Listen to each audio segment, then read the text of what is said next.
You're listening to Best Forevers, a podcast for kindred spirits, a podcast that encourages you to love more on your friends and to further consider the issues that plague friendships. I'm Alysa Lucas, and I'm generally a happy single woman in her 40s, although that wasn't always the case. I think what has always worked for me is spending a lot of time with my amazing friends, which is why I'm so excited to talk to my guest today. I can finally geek out about friendship, singlehood, and research with Dr. Alex Fisher. Hi, Alex. Welcome to the podcast. Hi. So happy to be here. I'm so glad you're here. I found you via Google Scholar, and I was so excited to see that you research not only friendship, which is obviously the focus here, but also singlehood, which is an intersection of topics I've loved to have talked about on this podcast. I've been wanting to do it for a long time. And so I was actually researching an episode and I was like, why am I going to do the research and then present it when this person has so much more knowledge and experience, and hearing from you and getting your research out there, I thought was way more important. So tell us a little about you and what you study. Yeah, so I'm currently a research fellow at the Global Institute for Women's Leadership at the Australian National University, but my Ph.D., which is kind of what we're going to be talking about today, is all about singlehood and belonging and identity. And that's kind of my passion, what I love to study. But kind of more generally now, I'm studying gender in the workplace and gender in relationships. So my research always kind of circles around identity and the self in relationships and in broader contexts, and often focuses on people that challenge or defy kind of social norms, cultural norms. And I feel like that's me slightly, not too much, but just a little bit. Yeah, exactly. So that's kind of the link between my different areas. It's always kind of looking at that intersection. Yeah. I love that. And from teaching gender communication for years, there's so much time that is spent both in relationships and workplace, not only because I want to share that with students, but students want to know, they have a need or an urge to gather all that information. And so really important research, I think. So now they say, and you can correct me, this is not always the case. It was the case for me. They say research is me search. Right? Yeah. So I study friendship. I always say I came out of my mom's womb looking for friends. So that sort of led me down there. So what brought you to, generally studying identity, but then also what brought you to studying singlehood? Yeah, there's a few different things that brought me to singlehood. I think, like you said, some of them were personal and some of them were kind of academic, but it matched up in a nice way. So the personal reasons for me, why at the time of writing my dissertation, I had been single for a very long time. I don't even know how long, but just basically always. And that's okay. Solidarity. But that was what I enjoyed and what I felt comfortable being. And I didn't really want to change anything at the time. And being a relationship research, so my training was all in relationship research. What you see kind of on the academic side was, especially at the time when I was doing my PhD or researching my PhD, there wasn't a lot of representation of single life in the literature. The only times you would see single people would be, single people who are looking for a partner or what their dating preferences or partner preferences are, and not actually a lot of discussion around what singlehood actually looks like and what well-being during singlehood actually looks like, other than just comparing single people to partnered people and showing, there's a deficit here. Single people aren't doing as well as these married folks. So that exactly. That kind of narrative didn't really fit well with my perspective of being single. And so I wanted to kind of flesh out that literature a bit and actually kind of understand what's going on from a singles perspective. If we center single people and actually focus on their strengths and the diversity of that experience, what can we learn or how can we kind of add to this literature? Yeah, so this is kind of the multiple reasons for me. Yeah. I think it fits really well with how, like, my perspective of the world and relationships and some of the things I talk about regarding friendship, and why I think it's so important to talk about and to podcast about and research about is because we do live in a society that is romantic focused, right? Like, you're supposed to get married, you're supposed to have kids, and you're supposed to do those things. And here I am, like, hey, single, living by myself with a dog and 2 cats. And that isn't exactly the track that society says that I should take. And so because of that, I think we put friendship as sort of like a lower tier. And I would say friendships are critical throughout our life, right? And in a lot of different ways. And sometimes I think it's seen as second place or less than, and I hate that. Yeah. So my goal, of course, is like, let's do more of that. So I do think my focus on friendship is also, attached to this idea that you're supposed to be in these romantic relationships, right, and that friendships are less than. And so I really like this idea of understanding like a more complete representation of what singlehood is and the well-being of single people. So how would you state this? What is the importance of understanding singlehood? So folks out there who are like, I've been married for years, or folks who are like, I'm in middle school / high school, but I can't wait to get married, or single folks out there who don't want to be single or do want to be single. Why is it so important to understand singlehood? Yeah, I kind of agree with what you said before too. There's even research by Fingerman and Hay showing that, people, both like kind of just us general audience, kind of all value romantic relationships more than friendships, more than these other relationships, but researchers do it too. So there's all of these kind of cultural biases that favor romantic relationships, favor that one way of being, that kind of traditional kind of path. So I think it's important to show that there are other options, and that these other options are equally valid, and actually like provide some science behind this as well. So we have that cultural narrative, but what is kind of the scientific truth behind that? Like, are single people suffering? Or if they are suffering, are they suffering because this narrative exists, not because there's anything inherently wrong with being single, right? So I think it's important just to provide context to these societal beliefs and norms, and actually understand the truth and reality and the diversity of singles experiences. So we have all different types of relationships and all different types of experiences in relationships. Why do we have such a singular kind of deficit-focused view of what it is to be single? There's surely just as much diversity in what single life looks like. Like, I'm not saying everyone needs to enjoy it. There's lots of people that don't, and that's they don't want that, and that's fine for them. But we should understand what factors are at play here and what predicts this diversity, and just acknowledge that there is that diversity. Yeah, I agree with that, because as someone who's been single for a very long time, as I said in my intro, I wasn't always okay with it. I think I felt a lot of pressure when I was younger. I've been insulted for being single, or, there's feelings sometimes of being left out.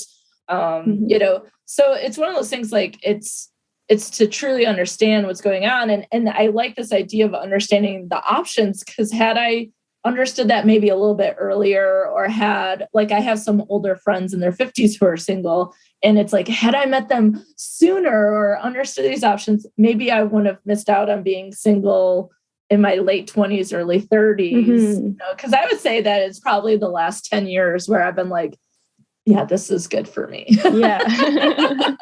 I know it takes a while to kind of unlearn those kind of narratives. And actually, so that's also part of the thing too, is like, we need more representation of positive single experiences, or just the diversity of single experiences, so that we have those role models and be like, oh, like, this person's doing great and they're loving it, and this is an option for me. Like, you need to know that the option exists in order to want it or feel okay kind of following that path. So. I once had a student come up to me, a young woman came up to me after class, and it was near the end of the semester, but it was my first semester at Central Michigan University. And she was like, I just want to let you know that I feel like I can do so much in life because of you, and I don't need a man to do it. I was like, oh God, okay. Well, I don't want to yuck someone else's yum, but like, whatever works. But I was kind of like, okay. Yeah, that's amazing. I was like, that's what we need. Like, do I talk about being single too much? I was like, maybe, or maybe they just know because I'm not talking about a husband or kids, Yeah. But that's the thing too. Other people talk about being in a relationship all the time in their classes and their families and stuff. Why isn't it just as valid to be talking about your single life and your pets? And I talked about my plants in class a lot. Yes. My plant babies. I wish I could have plant babies, but my cat baby, Ferguson, would not allow it. They have to be up really high. Right. But I mean, that also makes me think of experiences that I've had, like in the workplace, various workplaces. Nowhere, I'm not naming anyone specific, but the idea that I should give more of my time because someone else has kids and is married, when I'm like, I got things I want to do, or I love television. I always have. I feel like if I was married, I would still love television. I just, like, when I was 2 years old, I used to pull up the rocking chair to our, very large 80s television, and I would just watch. I loved it. And so people always think, like, look at a single person just Netflixing and and HBO Maxing. And I'm like, but it's what I enjoy to do. And I do other things, and they're just as valid as the things that you do too. And I would say that's one of the things that I've probably felt the most, where it's like maybe being looked down on, or, those sorts of things. But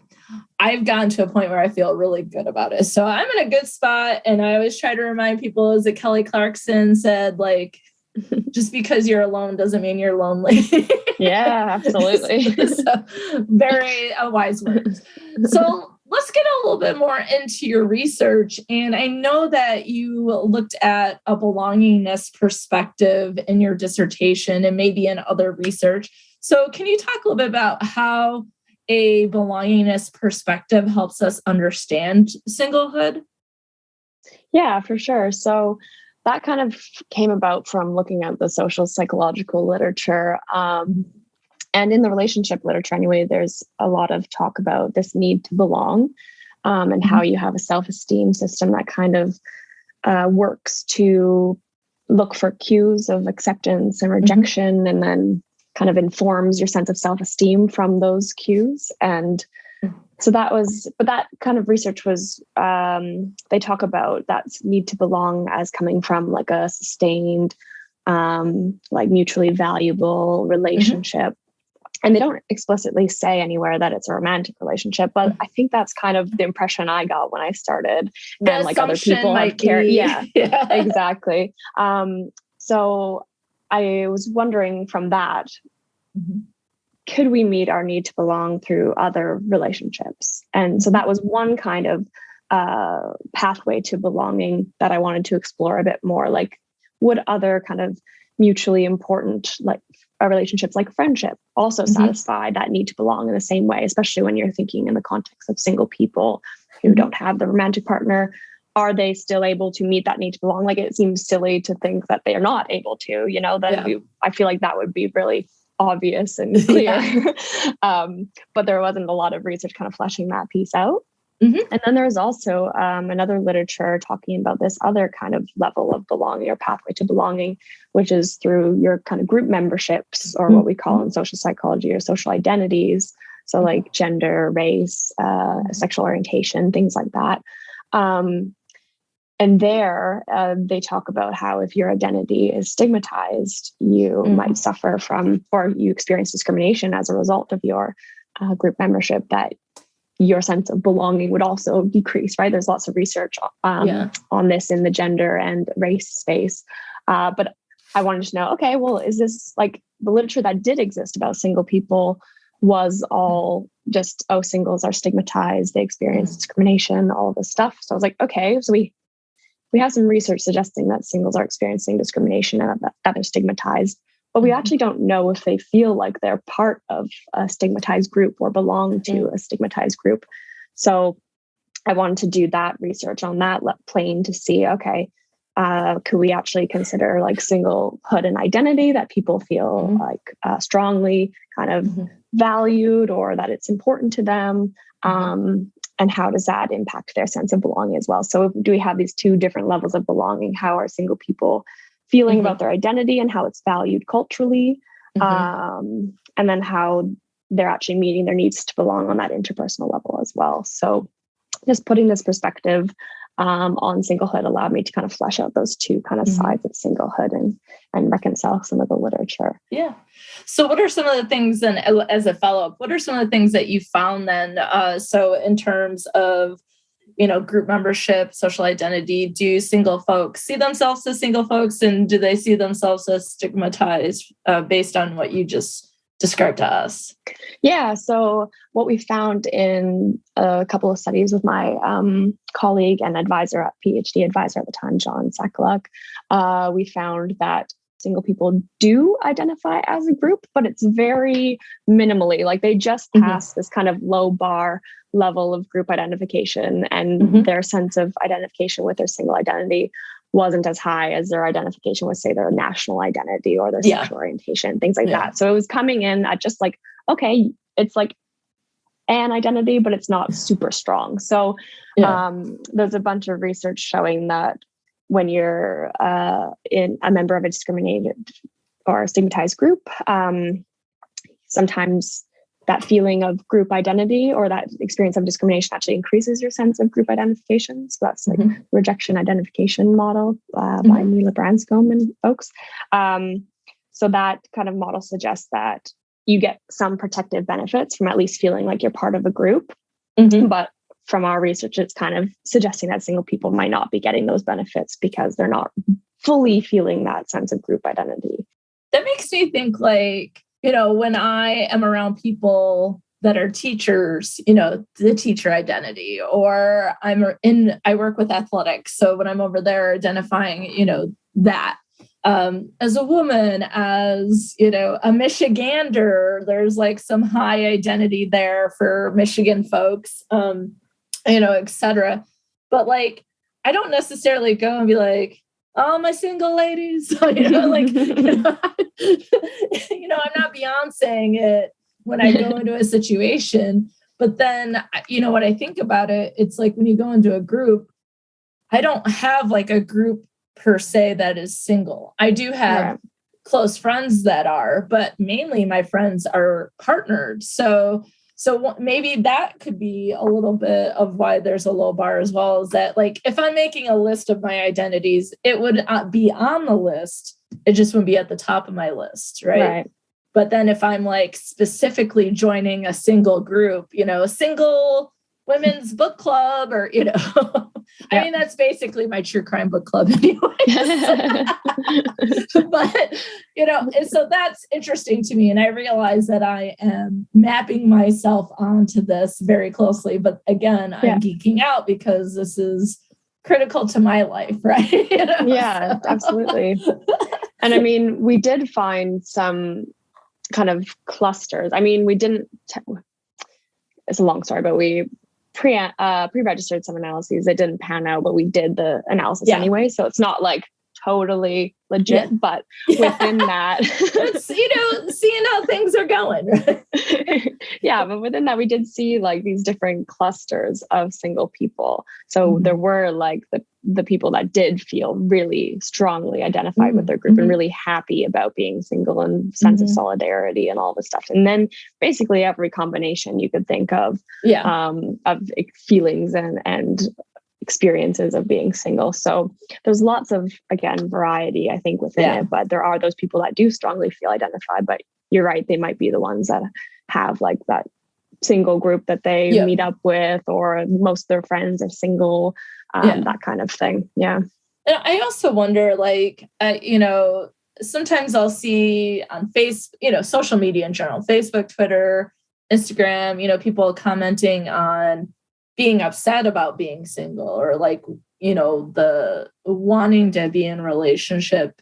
Do you think, and I realize that your research might not say this, but I am talking to someone who knows more about singlehood than most people. But do you think that folks who are really strongly connected to wanting a relationship might identify more as a single? Like, that they would have a higher group identity because they don't want to be a part of that group. Sorry, total hypothetical. No. I was just trying to. So you think that they would be more identified as a single person because it's upsetting because they don't want to be. Yeah, because it's like something that's, raw and right front and center all the time in their life. Yeah. I just think of myself as like 23-year-old who's probably like, just want a boyfriend or a partner, Yeah. I think that's the tricky part about thinking about singlehood as an identity as well, in the context of, like the intergroup kind of context between people in relationships, people who are single. Like when you take a social identity approach to it, you could think the fact that there is that permeability, that ease of transitioning potentially, like not for everyone, but potential. There's always that potential to move to that other group of people who are in relationships. So I think it actually works against, if you're kind of following this theory, it works against that strong sense of group identification, because you always have that potential of moving out. You could think, okay, I'm single now, but I'm a future relationship person. Yeah. Like I will be soon or one day. And so it kind of leaves you in that weird kind of in-between space, I think. That's really interesting. Excellent point. And again, thank you for grabbing onto my hypothetical there to talk about it.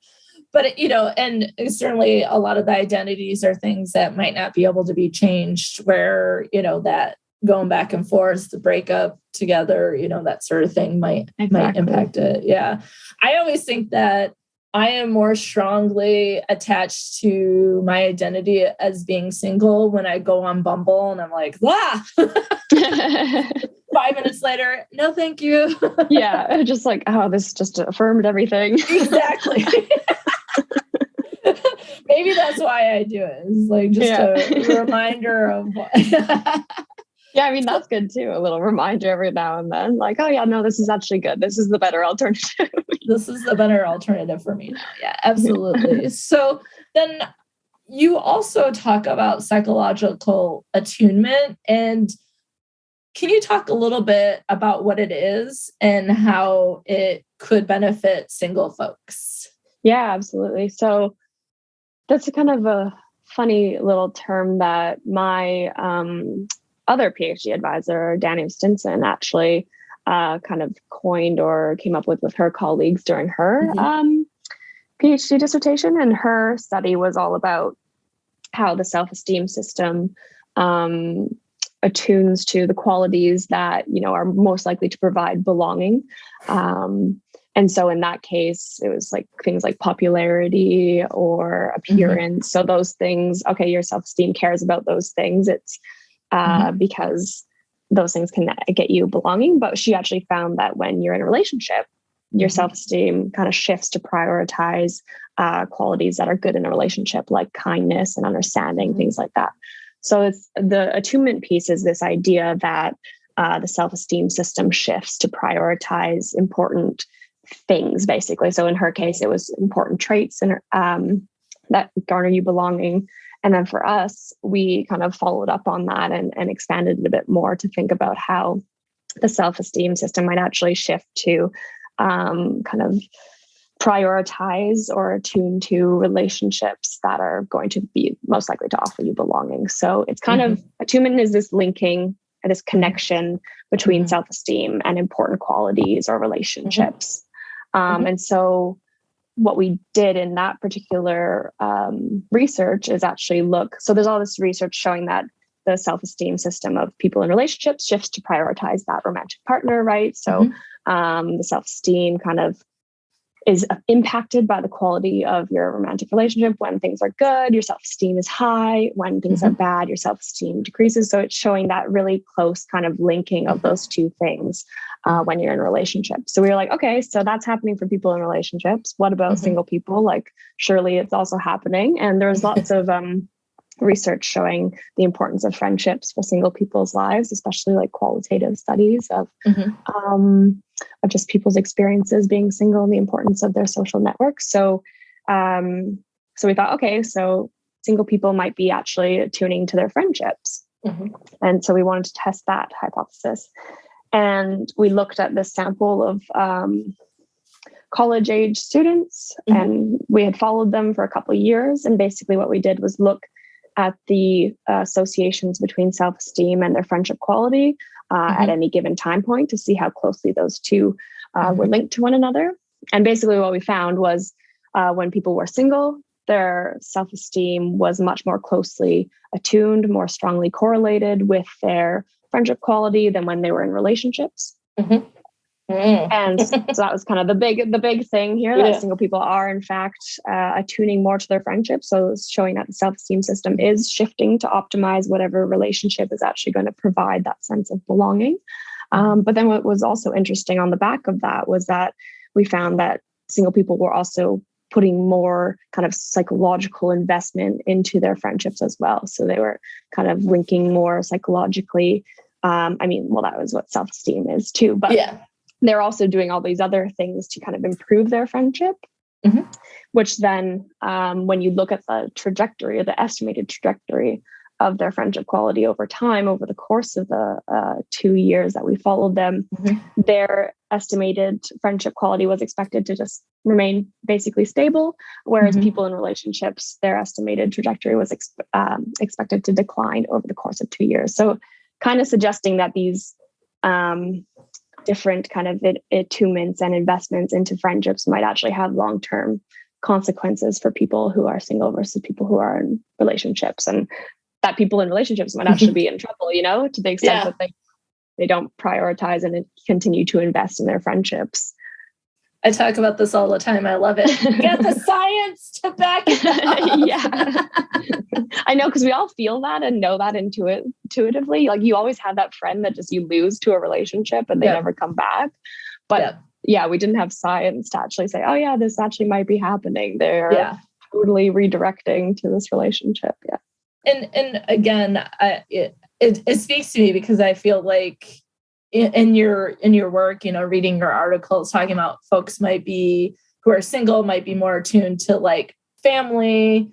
And then the focus obviously was friendship. And again, I know there's a phrase for it. I can't think of it, when the research, reflects your life and you're just like, yes. But yeah, my parents are like some of my best friends now, not when I was, in high school or even college. I would say it changed in late 20s. Yeah. So we did also look at like attunement to family relationships in that sample, and we didn't see any difference as a function of whether they were single or in a romantic relationship. But like you said, the sample was quite young and they had just kind of started university. So I think a little bit removed from those family relationships. Whereas I think if you looked later on, you might see family relationships becoming a lot more important. Yeah, there's certainly in the first, like, transitioning from high school to college, it's like freedom. Yeah. So, that makes a lot of sense that, there might not be any differences there because of age. One of the things that I was thinking about when reading your research is this idea that, like, as you just said, like, romantic folks could be in trouble if they don't invest in their friendships, for example. And one of the things that I think, going back to the portion of your research that also focuses on our single folks feel like they're stigmatized or part of a stigmatized group, is that you have these feelings of being left out, which is why you look at belongingness, right? Like, what level is that? And, sometimes I think that people can feel bad about being single if they go and they're out with all couples, or they feel left out because, their partner friends go and do things without them because they don't think they want to be a part of it. And one of the things it made me reflect on my life a little bit, and thinking about like my 3 closest friends that are married, they invest in me. And their partners are also not like, oh, she's single. Like, I always feel like I'm included by every single friend and their partner, they're my friends too, I guess. And I think that makes a huge difference and that might come down to who you're friends with and what they invest in. And if you are single, investing in people who invest in you, no matter what their relationship status is, it seems like it could be very helpful. I realize, again, I am projecting myself onto this. So I will turn to you and ask you this. What advice would you give single folks, or what advice would you give for friends of single folks? Yeah, good questions. I mean, I don't like to give advice too much because, but I mean, I can talk about some of the things that are like associated with a positive, single experience. And I mean, I have some of my own kind of thoughts too. Absolutely. You can take the like the researcher hat off if you want for a moment. I mean, so the research suggests that, my research suggests that, find friends that, like you said, are willing to invest in you back. And that you can invest in, surround yourself with like single friends because they're more likely to be, that gets harder as you age too, and people kind of partner up. Yeah. But it's lucky that, like you said, that you have friends that are willing to provide, like willing to invest, even though they're in a relationship, and kind of consider you just a kind of part of the family. That's always, that's always nice. So any friends that you feel like kind of make that space and time for you, invest in those, try and create whatever kind of family dynamic that you want through your friendships. Some of the other research would say that getting your sexual needs met is important, even as a single person, whether you're in whether you're dating or not, but that's important for your well-being. Single people who have like a high preference for solitude end up feeling better as single. That's not really something you can learn. Well, at least not the way it's talked about now, but I kind of have this pet theory that you can, needs to be tested, but that you can learn how to kind of enjoy your own company and get a lot out of your solitude. And that doesn't have to be a negative word either. It's just and then also, so I think a lot of the pressure and the discrimination from about being single can also come from your friends and family. Yes. So it's like, it's kind of a double-edged sword sometimes, where it's like you need and want these people in your life, but you also sometimes end up feeling a bit pressured or a bit stigmatized, or just like all the unwanted comments about like, who are you dating? Who are you seeing? Like, it's always about that. My grandma once asked me, like, so are you dating any boys? I was like, Grandma, I'm 10. So like, so in a way it starts early, right? Like that I should, that it's being confirmed that I should be in a relationship. And I was like, I'm 10, like I'm in elementary school, and I don't know, maybe at that point I still thought boys had cooties. I mean, I still kind of do, right? No, but that always made me laugh, like, Grandma, I'm 10, like, but that didn't stop, no, each year, etc. So I know it just gets worse, and then it maybe drops off, as people are like, okay, I guess I'll stop asking. You're a lost cause. It's also like, in its own way stigmatizing. So tired of asking you. But I think like to those situations, I think what I ended up doing often, so this is just like my own personal advice, was kind of just interrogating why they need to know that, or like, or why they think I needed to be in a relationship, like why that was important. And I mean, you can't do this with everyone, but if you feel kind of confident enough to challenge someone on this, I think they often find that there's just kind of concerns that, being in a relationship would make you happy, and they just want to see you happy. And, being alone is so sad. And so I think if you can, kind of get them to at that point of like, oh, actually, I'm enjoying my life a lot. My life is really full. I've got all these friends. I've got this great job. Like there's all of these things that I'm doing. I'm like actually quite happy. I don't think I need a partner to be happy. And also maybe throwing some research out there. Like, I was gonna say it must be easier for you because they're probably like, what do you do, or how's work going? And you're like, well, let me tell you about this research study I'm doing about single folks, right? But then now folks who are listening can also use your research to, amongst other researchers, to support those ideas. Research being done now too, of just looking at this broader kind of diversity of singles experiences, and often like positive kind of perceptions and perspectives on single people. So there's a lot better research now, and it's only kind of continuing to grow. So so people can definitely draw on some of that as they're having these kind of discussions with their friends and family. And also I would try and like just kind of upset people's assumptions a little bit when I could. So like one example would be like, if you're get an invite to a wedding and you have a +1, I'd always ask if I could bring my friend or just bring my friend.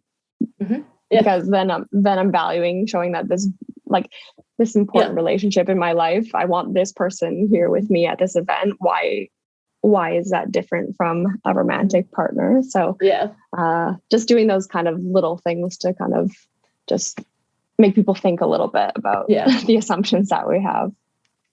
Doing a little bit of pushing and challenging. I like that. Like I said, I'm not too much of a rebel. I'm just a little bit of a rebel, which we might have talked about off mic. I don't remember, but no, I think that's probably a moment that people feel really uncomfortable, is when they receive that +1 and is like, what are they expecting from me? Like, is this pressure to find a date? You know, at some point, I think I just started getting no +1s, which is also fine. But then it's also like, wait a minute. This is just like, no, you're right. Sometimes you just want to feel included, right? And it's like, exactly. That's kind of not even giving you the chance to be like, hey, I would like to bring another friend, but thank you. But even to like any dinner parties, like couple dinner parties, same thing. Like bring someone who's important to you. Like why does it matter if you're in an official relationship or not? Yeah, so things like that. I like that. Yeah. And I think finding like-minded single people that you can kind of commiserate and enjoy life with, and they get it. That's where the venting can happen. Or I'm very self-deprecating, so a lot of my jokes those don't land with married folks too often. So that's my audience for my single folk comedy. Or other single folks. Right? But I also like your point about like, it's an important person to you, which would highlight that we have a multitude of relationships in our life, and focusing the importance only on, say, family and romantic partners really essentially comes down to missing out on all the nuanced relationships that you can have, like thinking about people who are mentors or accountability, but I don't know, there could be just so many different types of relationships that can make us feel or help us feel full in life, or just bring a lot of joy and different things into our world. And so I think that we can miss out on that if we're only focused on just a small few of relationships that exist. So. Absolutely. Yeah. I remember I always used to think about things. I was like, why are things so backwards? Like, obviously my friend or these friends that I've cultivated, they're going to more likely than not be with me my entire life. And they're important pillars in my life that are kind of constant. Whereas relationships come and go. They're a little bit more, volatile. So why wouldn't I put more importance and prioritization on these relationships? It's just, it seemed all backwards to me. And that's obviously where I come to this research, but I think I'm the odd one out in some cases there, but. I can be there with you.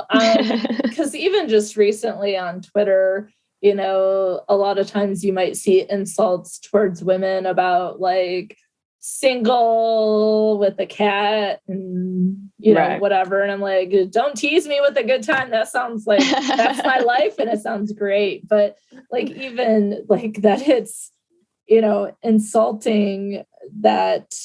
I think the thing that I saw on Twitter, just maybe it was yesterday, was well, you're single. How do you expect, what are you going to do when you're old if you don't have kids and you don't have a partner? And a lot of people were making the point that it's like, just because you have children and a partner doesn't mean that they're going to take care of you later in life. Like, that isn't the reason to have children. And I've seen a lot of this is anecdotal, but Twitter's my favorite social media, but like people talking about that men are more likely to leave their partners when they're sick than women are. And so, that's something to consider. And I'm like, well, I'm over here planning like a compound of like friendship.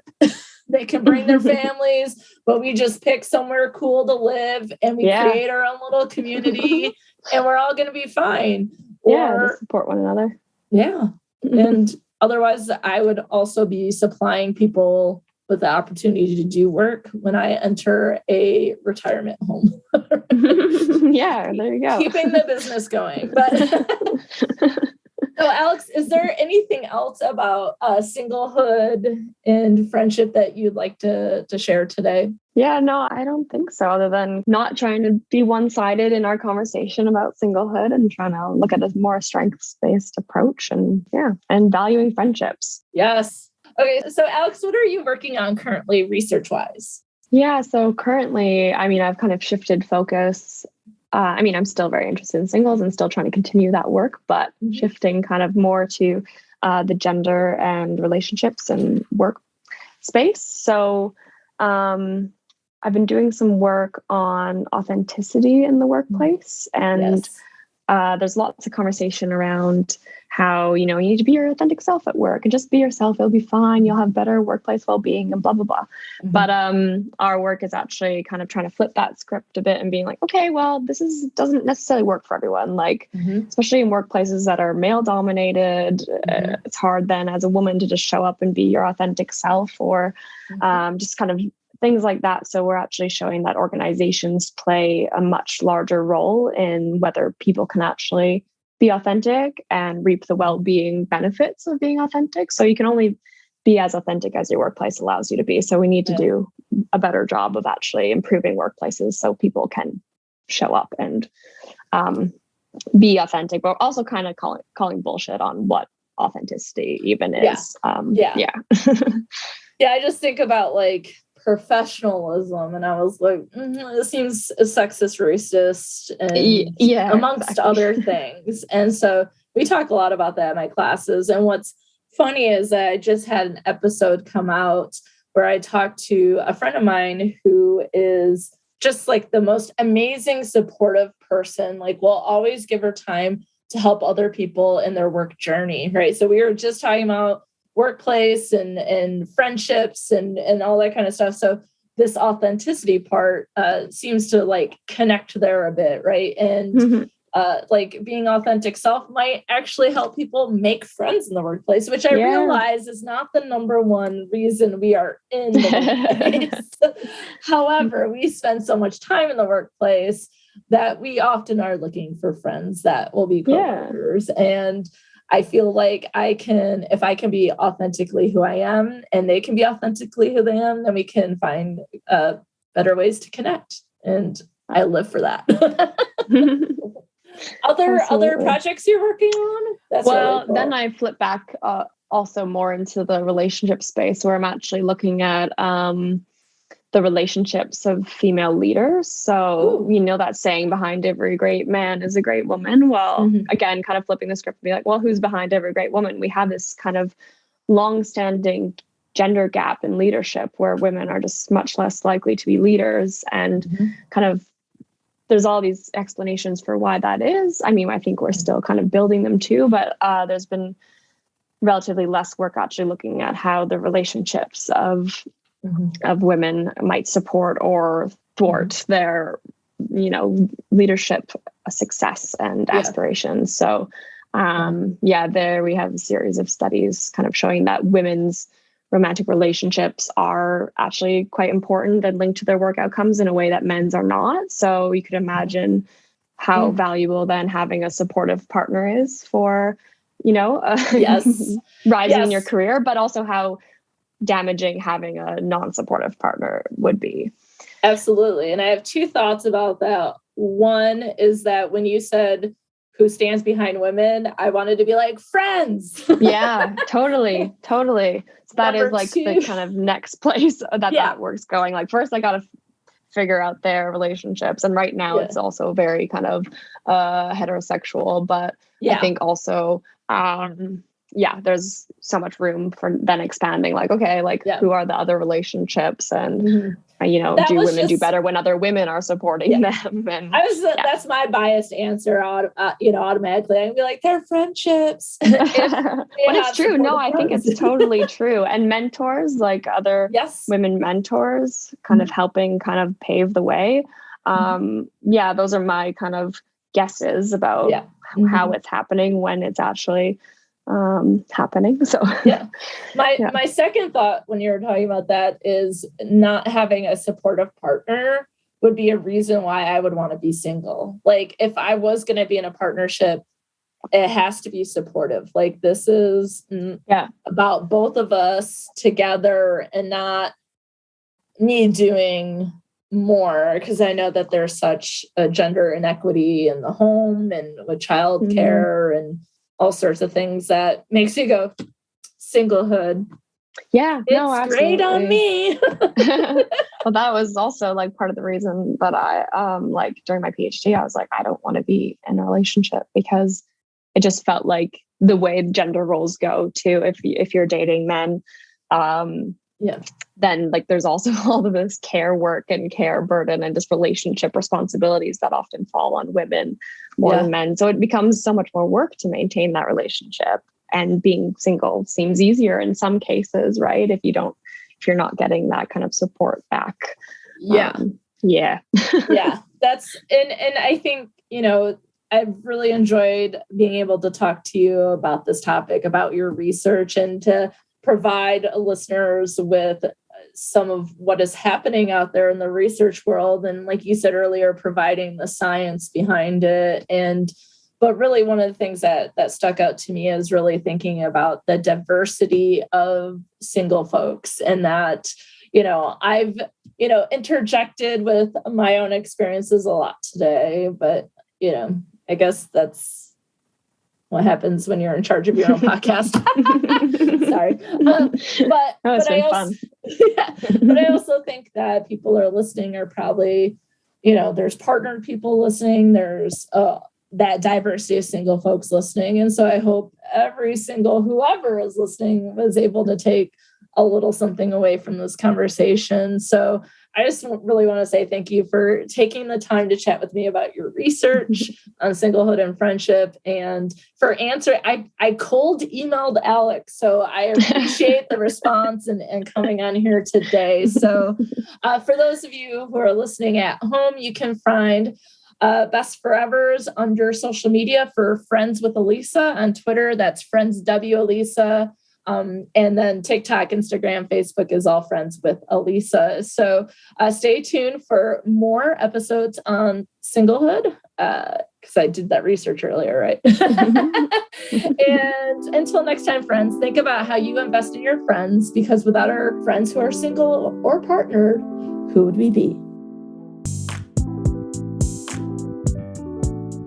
Thanks for listening to Best Forevers. If you like what you hear, be sure to subscribe, rate, review, and of course, share with a friend.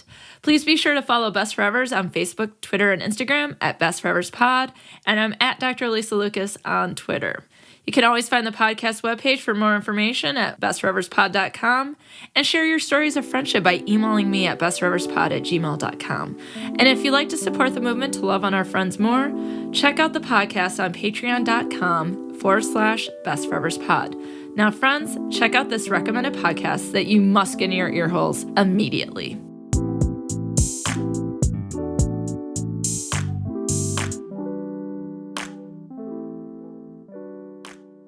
First impressions can take as little as 6 seconds to make. But in these fleeting moments, whose amazing stories don't we get to hear? That's where Beyond 6 Seconds comes in. Join me, Carolyn Keel, as I uncover stories of life and creativity, triumph and struggle, with the focus on neurodiversity. I'm featuring neurodivergent people whose stories shatter misconceptions, break stigma, and showcase vibrance and diversity.